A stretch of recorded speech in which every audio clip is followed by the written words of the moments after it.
आज हम इस वीडियो में बात करने वाले हैं दोस्तों, यदि आपका YouTube चैनल पर कम्युनिटी गाइडलाइन स्ट्राइक यदि आया है तो मैं आपको इस वीडियो में बताने वाला हूं कि उसको कैसे आप ठीक करें।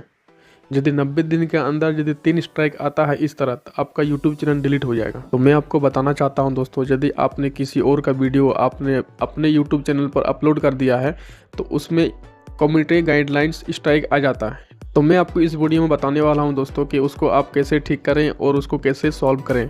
तो वीडियो को एंड तक बने रहें, तो मैं आपको इस वीडियो में कंप्लीट बताने वाला हूं। तो चलो वीडियो को स्टार्ट करते हैं।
तो दोस्तों इस तरह करके आप अपने